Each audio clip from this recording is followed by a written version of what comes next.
18 वर्ष झालं माझ्या हातावर ह्या गाठ होती. म्हणजे मी कामाला गेलेले असताना माझ्या हातावर एक लोखंड लागलं होतं, त्याच्यामुळं हातावर गाठ झालेली होती. तर ते हात असा हलवताना किंवा काही काम करताना एवढ्या त्याच्यात कळा यातना व्हायच्या की मला कामच काय घरातलं करता येत नव्हतं. संध्याकाळी झोपले तरी हात आपटून आपटून झोपावं लागायचं असं डोक्याखाली हात घेऊन. मी बोललं की जेव्हा काही येसूला माझ्यावरची दया करायची आणि ते काढायचं ते काढू दे. मग गुडफरायला गेल्या हप्त्यामध्ये होता आणि मी सकाळी 8:30 वाजता येऊन तिकडं एवढी रडत होते की माझ्या डोळ्यातलं पाणीच थांबत नव्हतं. मी बोलले, प्रभू येशू, तेवढं तुला हात असं करून तुला बांधलंय आणि तुझं एवढं रक्त वाहत आहे आणि तरी तू एवढं दुःख सहन केलंच आणि माझं तर दुःख काहीच नाही.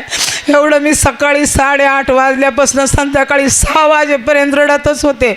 मग मी 6 वाजता जेव्हा सिस्टरचं लास्ट प्रवचन चालू होतं तेव्हा मी उठले आणि तिकडं मी जाऊन खुर्चीवर बसले.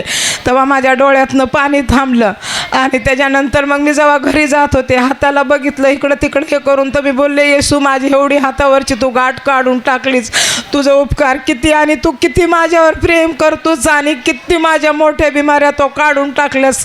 18 वर्ष तुमच्या हातावरती गाठ होती माझ्या हातावर आणि हात वर अजिबात जमत नव्हतं. म्हणजे असं हात थोडासा वरी करायचे पण हालेलुया म्हणायला असं एवढं उंच हात असा करू शकत नव्हते, एवढाच हात करायचे असं मी. आणि मग त्याच्यानंतर संध्याकाळी असं डोक्याखाली हात घेऊन झोपावं लागायचं. असा हात काढला ना की मग हात रात्रीला असे आपटीत राहायचे. आणि माझ्या घरात दुसरं कुणी काम करायला नसल्यामुळं सगळं घरातलं काम मला करावं लागतंय.